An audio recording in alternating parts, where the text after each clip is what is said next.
शैतानिर रजीम बिस्मिल्लाहिर रहमानिर रहीम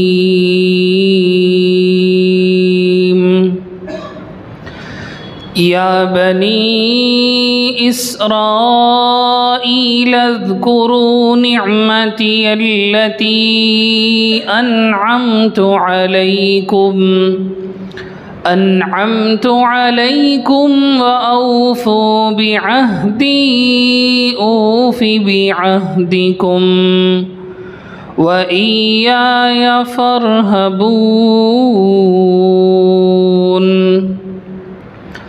व आमिनू बिमा अंज़लतु मुसद्दिक़न लिमा मअकुम व ला तकूनू अव्वल काफ़िरिन बिही व ला तश्तरू बिआयाती थमनन क़लीला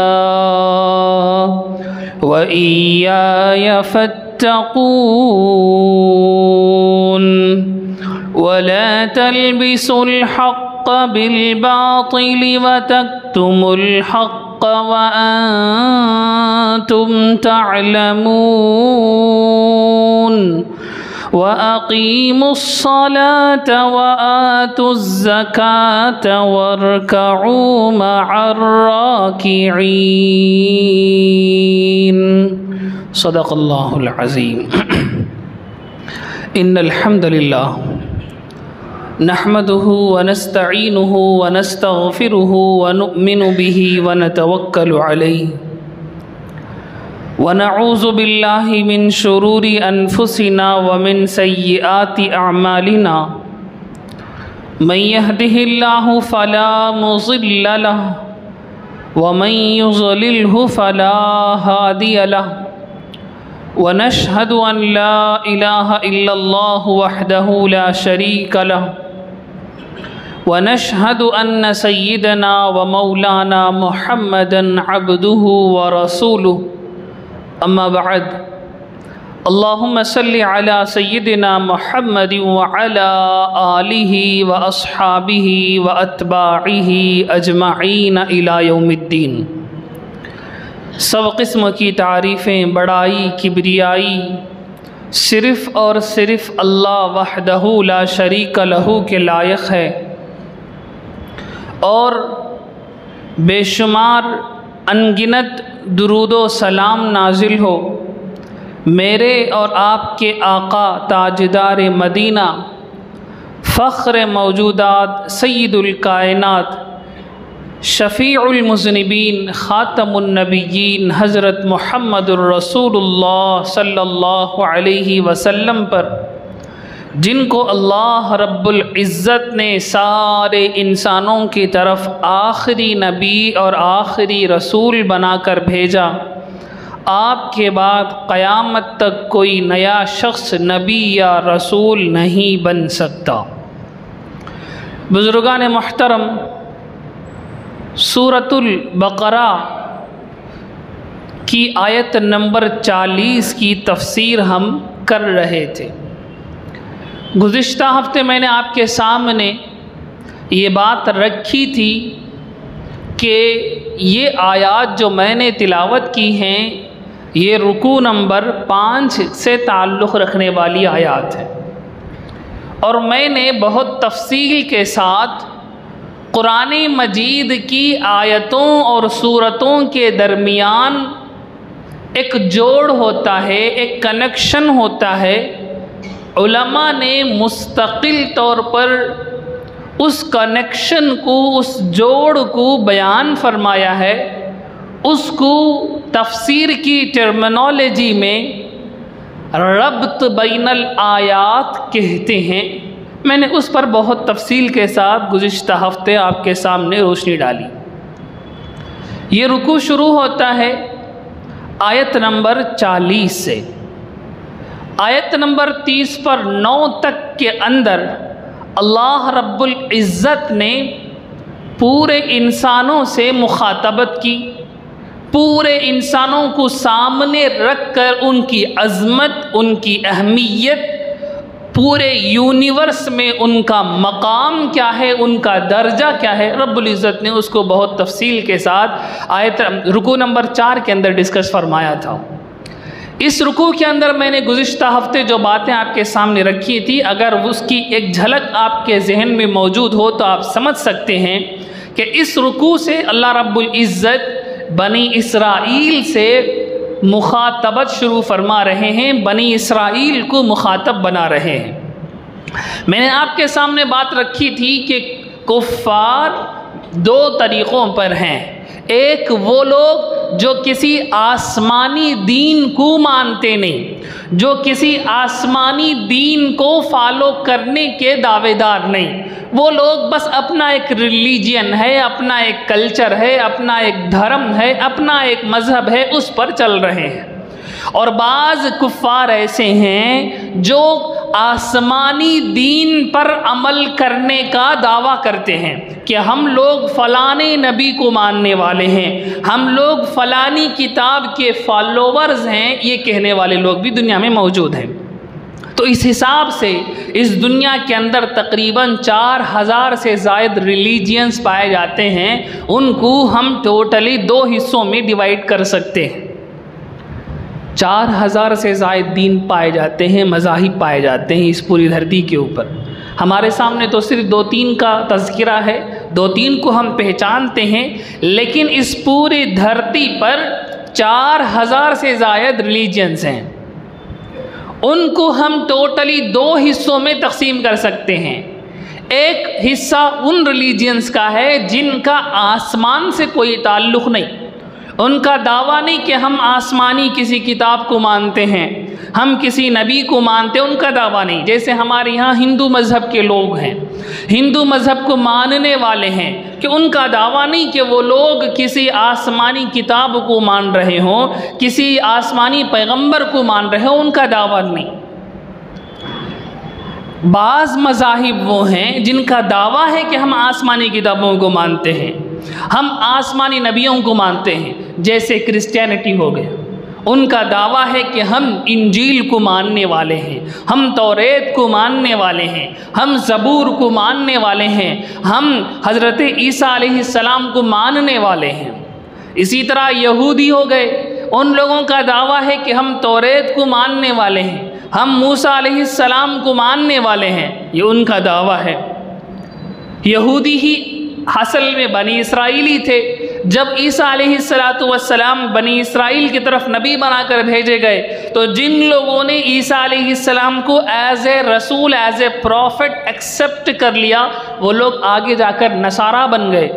जिन लोगों ने ईसा अलैहिस्सलाम को एज ए रसूल, एज ए प्रॉफिट एक्सेप्ट नहीं किया, वो लोग अपने आप को यहूदी कहलाने लग गए। और आगे जाकर जिन लोगों ने हज़रत ईसा अलैहिस्सलातु वस्सलाम के साथ हज़रत मुहम्मदुर रसूलुल्लाह सल्लल्लाहु अलैहि वसल्लम को भी एज ए रसूल एक्सेप्ट कर लिया, वो मुसलमान कहलाए। और एक नबी का इनकार करना भी कुफ्र है, एक नबी को ना मानना भी कुफ्र है। इसलिए ईसाई काफिर ठहरे, यहूदी काफिर ठहरे। यहूदी इसलिए काफिर ठहरे कि उन्होंने 2 रसूलों को इग्नोर किया, 2 रसूलों को डिनाई किया।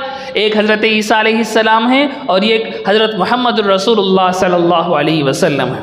और ईसाई इसलिए काफिर हुए कि उन लोगों ने एक रसूल को डिनाई किया, एक रसूल को उन्होंने एक्सेप्ट नहीं किया, वो मुहम्मद रसूलुल्लाह सल्लल्लाहु अलैहि वसल्लम। और मुसलमान इसलिए हैं कि उन लोगों ने सारे नबियों को एक्सेप्ट किया, इंक्लूडिंग मोहम्मद रसूलुल्लाह सल्लल्लाहु अलैहि वसल्लम, इसलिए वो मुसलमान कहलाए। और नबियों में ज़्यादती करना ये भी कुफ्र है। नबी जितने आए उतने ही नबी हैं, एक नबी को एक्स्ट्रा मान लिया, नबी पाक सल्लल्लाहु अलैहि वसल्लम के बाद भी फ़लाना शख्स नबी है, फ़लाना शख्स रसूल है, किसी दूसरे इंसान को एज ए रसूल एक्सेप्ट कर लिया, वो भी काफिर है, वो भी काफिर है। तो बहरहाल मैं कह ये रहा हूँ कि पूरे दुनिया के रिलीजियंस 2 हिस्सों में डिवाइड हैं। एक वो हैं जो किसी आसमानी किताब को फॉलो करने का दावा करते हैं, एक वो हैं जो किसी आसमानी किताब को फॉलो करने का दावा नहीं करते। अल्लाह रब्बुल इज़्ज़त ने यहाँ से यानी आयत नंबर 40 से उन लोगों को मुखातब किया है जो आसमानी किताबों को फॉलो करने का दावा करते हैं। वो कौन है? वो यहूदी और नसारा हैं जिनको कुरान मजीद अहले किताब कहकर पुकारता है। यानी उन लोगों के पास किताब है। कौन सी किताब है? तौरेत है, इंजील है, ज़बूर है। उन लोगों के पास आसमान से भेजी गई किताब है, इसलिए उनको अहले किताब कहकर पुकारा जाता है। यहाँ ये बात भी आप समझें कि बाज़ उलमा, बाज़ रिसर्चर्स ये कहते हैं कि हिंदू मज़हब भी किसी खुदा के नबी के फॉलोवर्स हैं। चुनांचे बाज़ रिसर्चर्स ने ये बात लिखी है कि हिंदू मज़हब एक्चुअल में मनु को फॉलो करते हैं। मनु के बारे में जो कुछ वेदों के अंदर, जो कुछ उपनिषद के अंदर और जो कुछ हिंदू धर्म की दूसरी किताबों के अंदर आया है, वो सिमिलर है हज़रत नूह अलैहिस्सलातु वस्सलाम से। बात समझ में आ रही है? वो वाक़यात, उनके वाक़यात के अंदर और हज़रत नूह अलैहिस्सलातु वस्सलाम के वाक़यात के अंदर सिमिलैरिटी है। इसलिए बाज़ रिसर्चर्स, बाज़ स्कॉलर्स कहते हैं कि हिंदू मज़हब भी एक्चुअली हज़रत नूह अलैहिस्सलातु वस्सलाम को फॉलो करने वाले लोग हैं, लेकिन ज़माना बहुत ज़्यादा गुज़र गया, इसलिए उसकी हकीकत बहुत ज़्यादा बदल गई। उसकी हकीकत क्या हो गई? बहुत ज़्यादा बदल गई। मेरे भाइयों, मैं आपको एक कॉन्सेप्ट दे रहा हूँ, तवज्जो से सुनिएगा, अल्लाह हमें समझ नसीब फरमाए। जो भी कॉन्सेप्ट, जो भी थ्योरी, जो भी निज़ाम, जो भी प्लान जब शुरू होता है तो शुरू होते वक्त उसको शुरू करने वाला उसे चलाता है, इसलिए उसके विज़न के मुताबिक वो क्लियर होता है। बात समझ में आ रही है? जो भी कॉन्सेप्ट, जो भी थ्योरी, जो भी निज़ाम जब शुरू होता है, तो जब वो शुरू होता है उस वक़्त उसको शुरू करने वाला भी होता है। शुरू करने वाले का एक विज़न होगा, उस विज़न पर जब तक वो ज़िंदा है उसको क्लियरली चलाएगा। जब वो इस दुनिया से चला जाएगा तो फिर उसके बाद आने वालों का विज़न, ख़यालात, इल्म, सोच 100% उस पहले वाले से मैच नहीं करेगी। तो क्या होगा? उसके अंदर हल्के से तब्दीली आएगी। वो प्लान, वो निज़ाम जिस अंदाज से शुरू हुआ था उसमें थोड़ी बहुत 10%, 5% बदलाव आएगा, लाजिमन आएगा, ये नेचर है। उसके बाद आने वाला, उसकी विज़न उस तरह नहीं होगी, तो फिर उसके अंदर और एक 5% और एक 10% बदलाव आएगा। बात समझ में आ रही है मैं क्या कहना चाह रहा हूँ? तो 100% से 80%, 70%, 50% बदलाव आते जाएगा। यहाँ तक कि अगर कोई ऐसा बंदा दरमियान में आ जाए जो उस पहले वाले इंसान के विज़न के एक्योर हो, तो फिर वो निज़ाम फिर वापस से 100% एक्यूरेट हो जाएगा। ऐसे ही होता है दीनुल इस्लाम भी। कुरान मजीद में अल्लाह फरमाते हैं, इन्ना दीन इंदल्लाहिल इस्लाम, अल्लाह के यहाँ दीन सिर्फ एक ही है और वो इस्लाम है।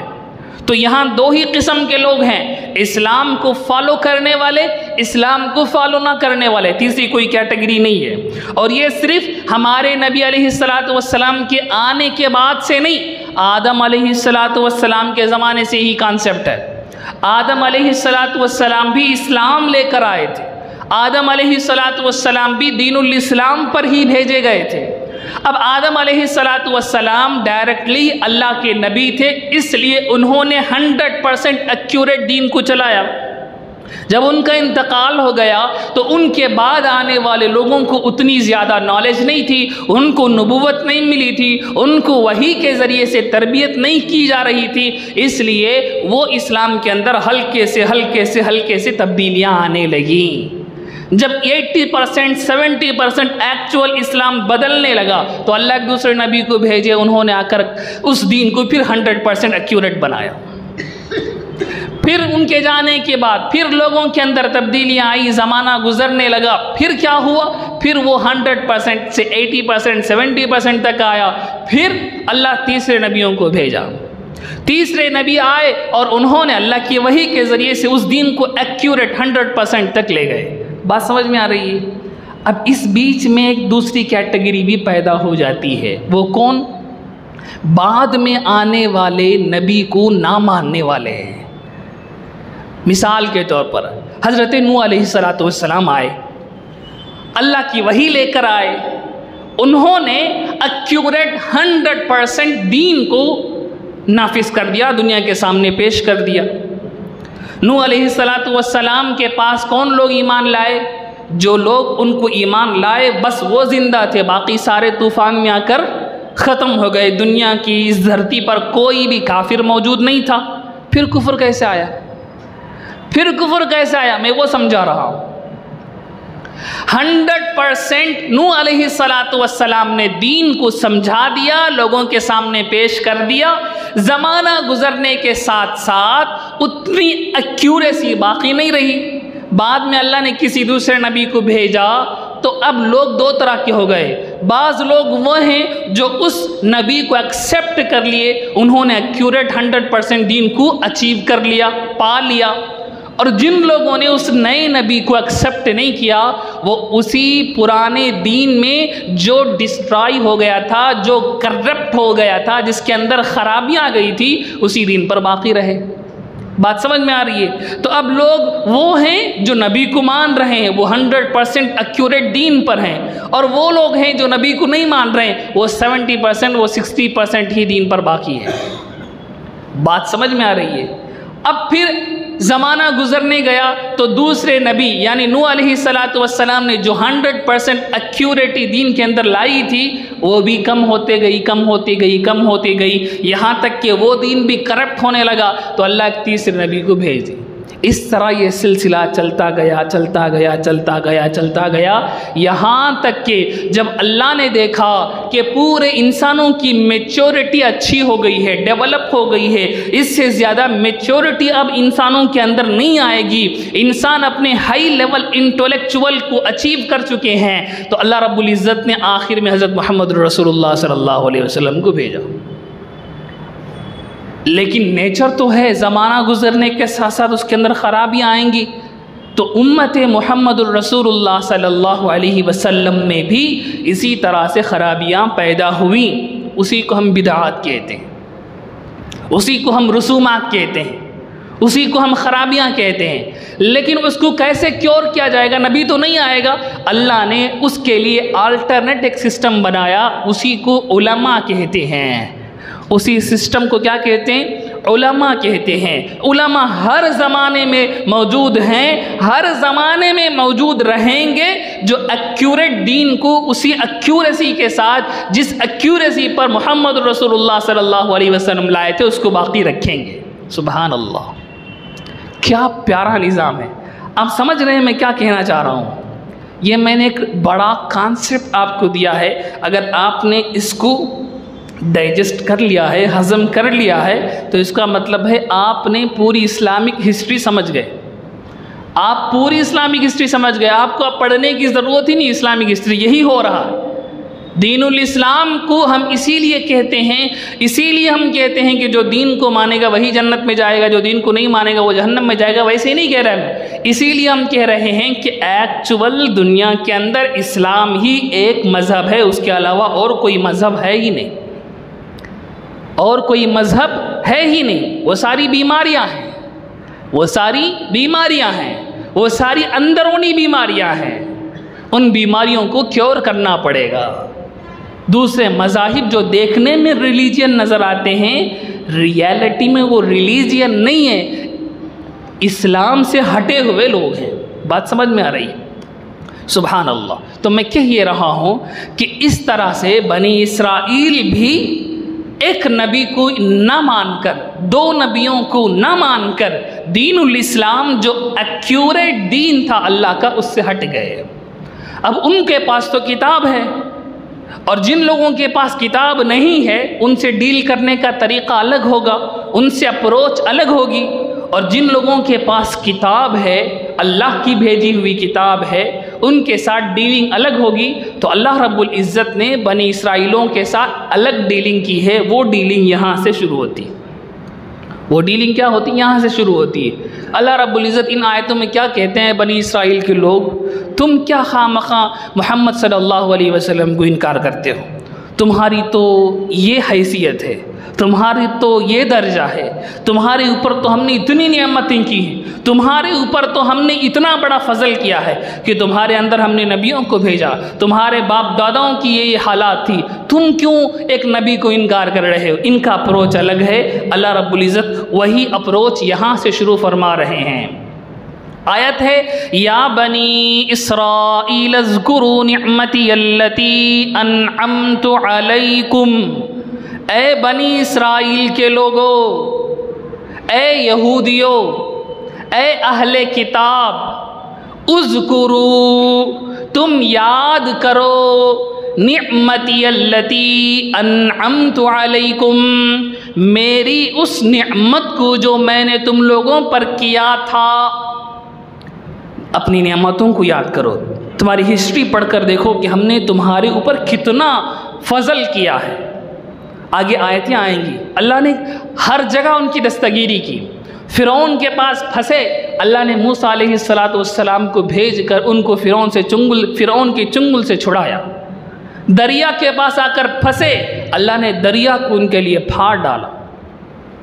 बाहर आए तो खाने के लिए खाना नहीं, साए के लिए छत नहीं, अल्लाह ने बादलों का साया उन पर किया, आसमान से खाना उनके लिए उतारा।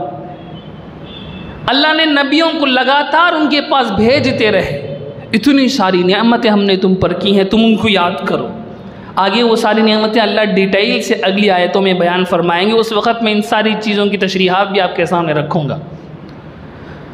और अल्लाह फरमाते हैं, मेरी उन नेमतों को याद करो, व औफू बिअहदी, और मेरे साथ जो तुमने अहद किया था, जो अग्रीमेंट तुमने साइन किया था, उसको फुलफिल करो, उसको पूरा करो, उसको सेटिस्फाई करो। ऊफ़ी बिअहदिकुम, बदले में मैं तुम्हारे साथ जो डील किया हूँ उसको मैं पूरा करूँगा। तुम मेरे साथ जो डील किए हैं उसको पूरा करो, तुम्हारे साथ जो डीलिंग मैंने की उसको मैं पूरा करूँगा। व इय्या फरहबून, और सिर्फ मुझसे डरो, किसी दूसरे से मत डरियो। किसी दूसरे से डरने की कोई ज़रूरत नहीं है। सुभान अल्लाह। पहला लफ्ज़ है या बनी इसराइल, ए इसराइल के बेटो, ए इसराइल के बेटो। मैंने कहा था गुज़िश्ता हफ्ते, इसराइल ये हज़रत याक़ूब अलैहिस्सलातु वस्सलाम का नाम है। एक नाम उनका याक़ूब है, दूसरा नाम इसराइल है। इसराइल हिब्रू लैंग्वेज का लफ्ज़ है। हिब्रू में इसराइल के माने आते हैं अब्दुल्ला के। इसरा के माने हैं अब्दुल, ईल के माने हैं अल्लाह। अब्दुल्ला यानी अल्लाह का बंदा। याक़ूब अलैहिस्सलातु वस्सलाम का दूसरा नाम क्या था? अल्लाह का बंदा। अब अल्लाह रब्बुल इज़्ज़त या बनी याक़ूब, ए याक़ूब की औलाद, ऐसा कहकर नहीं पुकार रहे। अल्लाह पुकार रहे, ए अब्दुल्ला के बेटो, ए अल्लाह के बंदे के बेटों। क्यों? इसलिए कि अटैच करना चाहते अपने साथ। और तुम्हारा बाप कौन है बता आपको? तुम्हारा बाप अल्लाह का बंदा है, तुम्हारा बाप अल्लाह का ग़ुलाम है, तुम्हारा बाप नबी है, तुम्हारा बाप अल्लाह के अहकाम को फॉलो करने वाला, अल्लाह के अहकाम को धरती पर नाफिज करने वाला है। तुम उसकी औलाद है। ज़रा सुनो, ज़रा सुनो। अल्लाह अकबर, क्या अटैचमेंट है। अल्लाह कहाँ से इमोशन को खींच कर ला रहे हैं। तवज्जो कीजिए, मैं आपको आपका नाम लेकर पुकारूं, आपको आप मेरी तरफ देखेंगे लेकिन कोई इमोशन नहीं होगा। लेकिन बाप अपने बच्चे को बेटा कहकर पुकारे तो उसके अंदर एक इमोशन साथ में अटैच हो जाएगा। होता है, ऐसे ही होता है। नाम किसी का अब्दुल्ला हो, अब्दुर्रहमान हो, उसको हम अब्दुल्ला कहकर पुकारें, बाप अब्दुल्ला कहकर पुकारे तो वो देखेगा। लेकिन बेटा अब्दुल्ला, इस तरह कहकर पुकारे तो अब उसका देखने का अंदाज़ अलग हो जाएगा, उसके अंदर उबूवत का, उसके अंदर मोहब्बत का, उसके अंदर अपने आप को सरेंडर करने का जज्बा आ जाएगा। वाह मेरे बाप, मेरे वालिद साहब कितना खूबसूरत बुला रहे हैं। ऐसे ही होता है मेरे भाइयों। अल्लाह रब्बुल इज़्ज़त ने वही फार्मूला इन बनी इसराइल के साथ यूज़ किया है कि ऐ अब्दुल्ला के बेटो, ऐ याकूब के बेटो कहते तो उसके अंदर वो अटैचमेंट नहीं आता। अल्लाह कहते हैं ऐ अब्दुल्ला के बेटो। जैसे कुरान मजीद में हम लोगों के लिए अल्लाह इस्तेमाल करते हैं या अय्युहल्लज़ीना आमनू, ऐ मोमिनो, ऐ अल्लाह को मानने वालों। अल्लाहु अकबर। अल्लाह रब्बुल इज़्ज़त हमारे लिए कौन सा लफ्ज़ इस्तेमाल करते हैं? ईमान का लफ्ज़ इस्तेमाल करते हैं। ईमान सरेंडरिंग का लास्ट दर्जा है। एक इंसान अपने आप को सरेंडर कर दे, उस सरेंडरिंग का सबसे लास्ट, सबसे फाइनल स्टेज है ईमान। अल्लाह वो नाम यूज़ कर कर हम लोगों को पुकारते हैं, ए ईमान वालो, ए ईमान वालो, ए ईमान वालो। सुभान अल्लाह। इसी तरह अल्लाह बनी इसराइल को कौन सा लफ्ज़ इस्तेमाल करते हैं? बनी इसराइल का। उसके अंदर इतनी सारी हिकमत अल्लाह रब्बुल इज़्ज़त की है।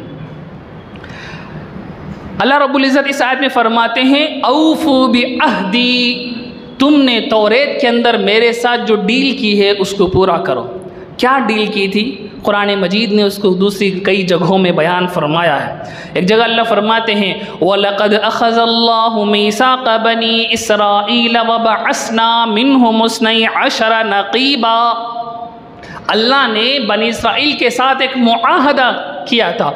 वो मुआहदा ये था कि सारे नबियों को तुम लोग मानोगे, सारे नबियों को तुम लोग मानोगे। बनी इसराइल ने उसको अग्री कर लिया था। अल्लाह ने उनसे मुआहदा किया था कि तुम नमाज पढ़ोगे। बनी इसराइल ने उसको अग्री कर लिया था तौरेत के अंदर। अल्लाह ने बनी इसराइल के साथ मुआहदा किया था कि तुम लोग नबियों की पैरवी करोगे, नबियों के पीछे चलोगे, उनको फॉलो करोगे। बनी इसराइल ने अग्री कर लिया था तौरेत के अंदर। अल्लाह वही याद दिला रहे हैं कि तौरेत के अंदर तुम लोगों ने हमारे साथ जो मुआहदा किया था उसको पूरा करो। बदले में ऊफ़ी बिअहदिकुम, मैं तुम्हारे साथ जो मुआमला किया हूँ वह पूरा करूँगा। क्या मुआमला? दुनिया में भी तुम्हें इज़्ज़त दूँगा, आखिरत में मरने के बाद ला खौफुन अलैहिम वला हुम यहज़नून, तुम्हें खौफ भी नहीं होगा, तुम गमगीन भी नहीं होगे, तुम्हें जन्नत में पहुँचाऊँगा। ये मेरा मुआहदा तुम्हारे साथ है। तुम मेरे मुआहदे को पूरा करो, मैं तुम्हारे मुआहदे को पूरा कर रहा हूँ। व इय्याया फरहबून, और मुझ ही से डरो, दूसरों से ना डरो। क्या मतलब? बनी इसराइल के उलमा क्या करते थे? बनी इसराइल के उलमा लोगों से पैसे लेकर मसले बताते थे, और सही मसला बताए तो ठीक था, सही मसले नहीं गलत मसले बताते थे। जो जितना मोटा, जितनी मोटी रकम देता उसके लायक के उसे मसले घुमा फिरा कर बता देते थे। कोई मालदार जिना करके आए तो उसे सज़ा ये सुनाते थे कि उसके बाल काटे जाएंगे। कोई गरीब फ़कीर जिना करके आए तो उसे कत्ल कर देने का फतवा देते थे। तो इस तरह से लोगों के हिसाब से ये मसलों को बताते थे, यानी अल्लाह के दीन को बेचते थे, दुनिया में बदले में दुनिया हासिल करते थे। अल्लाह फरमाते हैं ये लोग क्या समझेंगे, ये लोग क्या कहेंगे अगर मैं सही मसला बताऊंगा। मत डरो, मुझसे डरो। व इय्याया फरहबून, मुझसे डरो, मुझ ही से डरो। व इय्याया फरहबून, अल्लाहु अकबर। इय्याया फरहबून के माने आते हैं मुझसे ही डरो। हमारे उर्दू में चीम जो यूज़ करते हैं, चीम का माना मेरे सेच डरना, मेरे सेच डरना, ये माना आते हैं व इय्याया फरहबून के। सुभान अल्लाह। यहाँ उलमा ने ये मसला लिखा है कि अगर किसी ने किसी से कोई मुआहदा, कोई अग्रीमेंट साइन किया हो तो उसे पूरा करना फ़र्ज़ है, वाजिब है। अगर पूरा नहीं कर सकता तो डील ना करे, साइन ना करे, अग्रीमेंट पर साइन ना करे। पूरा कर सकता हो तो अग्रीमेंट कर सकता है। अग्रीमेंट जब कर देगा तो उसे पूरा करना ज़रूरी है। अगर कोई अहद करके उस अहद को तोड़े, बदअहदी करे, ये हराम है, ये नाजायज़ है। सुभान अल्लाह। हदीस पाक में आता है, जो लोग अहद करके तोड़ देते हैं, अहद को पूरा नहीं करते, क़यामत के दिन पूरे इंसानों के सामने, क़यामत में हशर के मैदान में हज़रत आदम अलैहिस्सलाम भी होंगे, क़यामत के दिन जो बच्चा पैदा होगा वो भी वहाँ होगा, पूरे लोग होंगे। सबके सामने जो अहद तोड़ता है, अल्लाह उसके पीछे एक झंडा लगा देंगे जो इस बात की अलामत होगी कि इसने अहद को तोड़ा था दुनिया में। पूरे लोग वो झंडा देखकर पहचानेंगे। जिसने जितना बड़ा अहद तोड़ा, अल्लाह उतना बड़ा झंडा उसके पीछे लगाएंगे, जिससे पूरे हशर के मैदान में वो रुसवा हो।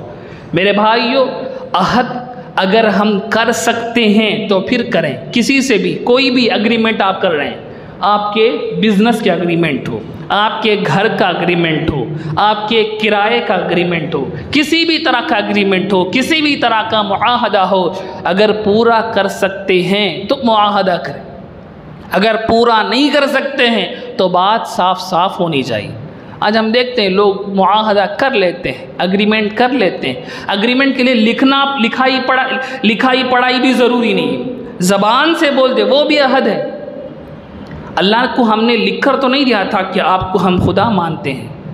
हशर के आलम अरवाह में अल्लाह ने हमसे मुआहदा किया था, अलस्तु बिरब्बिकुम, क्या मैं तुम्हारा रब नहीं हूँ? सब ने कहा भला, क्यों नहीं, आप ही हमारे परवरदिगार हैं। मुआहदा हो गया, ख़त्म। लिखा पढ़ाई भी ज़रूरी नहीं। तो मैं ज़बान से भी किसी के साथ मुआहदा करता हूँ तो मैं अगर उसे फुलफ़िल कर सकता हूँ तो करूँ, वरना ना करूँ। अगर मैं करूँगा और उसे पूरा नहीं करूँगा तो अल्लाह रब्बुल इज़्ज़त के यहाँ मेरी पकड़ होगी। सुभान अल्लाह। ज़बान से मुआहदा करने के बारे में भी हमें एहतियात करने की ज़रूरत। आज लोग ऐसे ही करते हैं, किसी से कर्ज़ ले लिया, कहते हैं कि अगले महीने दे देंगे, वो अगला महीना आता ही नहीं, वो अगला महीना आता ही नहीं। वो पीछे पड़ गया उसके, कहता है कल आ जाए, मैं कल दे दूँगा। कल आए तो आदमी नहीं है, फ़ोन करे तो फ़ोन नहीं उठाता, फ़ोन उठाया तो भी असल में ज़रा काम थे उसमें फुल टाइट में, शाम को फ़ोन करो ना ज़रा, मैं बिज़ी हूँ, मीटिंग में हूँ। शाम को फ़ोन करें तो फिर घुमाता है कि अभी अरेंज नहीं हुआ, 1-2 दिन के बाद। अरे बाबा, साफ साफ बता, मैंने तेरे साथ ये महीने की 1 तारीख को देने का अहद किया था, वादा किया था, मेरे हाथ से पूरा नहीं हो पा रहा। आप ऐसा करें, अगले महीने ये तारीख को मैं दे दूंगा, अगर मैं नहीं दे पाऊंगा तो फिर ये आप कर सकते हैं, ये आप मुझे मोहलत दे, उन्हीं से आप मोहलत ले। इस तरह से बात साफ साफ हो। घुमा फिरा कर करना, ये भी अहद को तोड़ना है, ये भी अहद को तोड़ना है। अल्लाह के नबी अलैहिस्सलातु वस्सलाम की ज़िंदगी का वो वाक़या आपने कई मरतबा सुना होगा कि नबुव्वत मिलने से पहले किसी इंसान के साथ एक डील थी। उसने कहा आप थोड़ी देर यहाँ रुके, मैं जाकर आता हूँ। वो बंदा गया, भूल गया, वो बंदा गया, भूल गया। 3 दिनों के बाद वो उस रास्ते से गुज़रता है तो देखता वहाँ नबी पाक सल्लल्लाहु अलैहि वसल्लम उसका इंतज़ार फरमा रहे हैं, उसका इंतज़ार फरमा रहे हैं। तो 3 दिनों के बाद तक भी नबी पाक सल्लल्लाहु अलैहि वसल्लम ने उसकी बात, उसके साथ जो अहद किया था, उस अहद को पूरा करने के लिए 3 दिन वहाँ बिताए हैं। तो तवज्जो कीजिए, अहद का तोड़ना कितना बदतरीन जुर्म होगा। और आज हम में से तकरीबन, अल्लाह माफ़ फरमाए, हर एक इस बला के अंदर मुब्तला है। ज़बान से कुछ भी कह देते हैं, ज़बान से कुछ भी कह देते हैं और अपने अमल से उसके ख़िलाफ़ कर रहे होते हैं। कहते हैं कि 2 मिनट में आता हूँ, जाकर आधा घंटा हो गया, 2 मिनट तो नहीं हुए। कहते हैं 5 मिनट में आता हूँ। बात साफ साफ होनी चाहिए, मैं इस काम के लिए जा रहा हूँ, मैं ये काम के लिए जा रहा हूँ। हो सकता है 5 मिनट हो सकता है 10 मिनट हो सकता है 1 घंटा हो। आप इंतज़ार करें या आप अपना काम करें, मैं आपको बुला लूँगा या आपके पास आ जाऊँगा या मैं आने के बाद फ़ोन करता हूँ, आप आ जाएँ। ये तरीक़ा होता है, ये सही तरीक़ा होता है जिसमें हर इंसान की अपनी अपनी ज़रूरियात का लिहाज रखा जाता है। ये कह कर गया 5 मिनट में आ रहा हूँ, 5 दिन हो गए, बाद में फ़ोन करें तो पता चलता मैं भूल गया, मैं फ़लाना काम में मुब्तला हो गया, मैं फ़लाने इसमें ये हो गया, वो हो गया। मेरे भाइयों, ये सारी बातें अहद को तोड़ने के अंदर आती। ये सारी बातें अहद को तोड़ने के अंदर आती हैं। यही वो अखलाकियात हैं जिसको इस्लाम ने बहुत ज़ोर के साथ नाफिज किया था। मेरे भाइयों, आज उम्मत के अंदर अखलाकियात की कमी है, अखलाकियात का फुकदान है। उन्हें पता ही नहीं चलता कौन सी चीज़ें अखलाक वाली हैं, कौन सी चीज़ें बद अखलाक हैं। खाली ईमान लाने का ज़बान से दावा कर लेना और 4 रकातें नमाज पढ़ लेना कोई कमाल नहीं है। पूरा दीनुल इस्लाम आप देखें नबी पाक सल्लल्लाहु अलैहि वसल्लम की ज़िंदगी का और कुरान मजीद की आयतों का मुताला करें। अल्लाह रब्बुल इज़्ज़त ने किस तरह से अहद को पूरा करने के ऊपर एक ज़बरदस्त अंदाज से उन यहूदियों, उन बनी इसराइलियों को दावत दे रहे हैं, औफ़ी बिअहदी ऊफ़ी बिअहदिकुम, तुम मेरे साथ जो मुआहदा किए हैं उसको पूरा करो और तुम ना डरो किसी दूसरों को देखकर कि मैं मुआहदा पूरा करूँगा तो क्या होगा, ये होगा, वो होगा। कुछ भी ना डरो, मुझ ही से डरो। अल्लाह रब्बुल इज़्ज़त ने इतना बड़ा पैगाम इसमें दिया है। ये सिर्फ उन बनी इसराइल के लिए नहीं, ये हम सब के लिए। कुरान मजीद की हर आयत का मुखातब हर एक इंसान है। अल्लाह रब्बुल इज़्ज़त से दुआ फरमाए, अल्लाह रब्बुल इज़्ज़त हमें अहद को पूरा करने की तौफीक नसीब फरमाए। कुरान फहमी और कुरान पर चलना और कुरान की दावत को आलम में फैलाने का जज्बा और उसकी तौफीक नसीब फरमाए। आमीन व आखिर दावाना अनिल हम्दुलिल्लाहि रब्बिल आलमीन।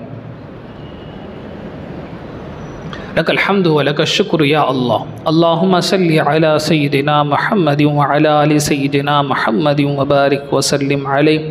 रब्बना आतिना फिद दुनिया हसनतन व फिल आखिरति हसनतन व क़िना अज़ाबन नार। अल्लाहुम्मा इन्ना नस्अलुका हुब्बका व हुब्ब मन युहिब्बुका वल अमल अल्लज़ी युबल्लिगुनी हुब्बक। सुब्हान रब्बिका रब्बिल इज़्ज़ति अम्मा यसिफून व सलामुन अलल मुरसलीन वल्हम्दुलिल्लाहि रब्बिल आलमीन।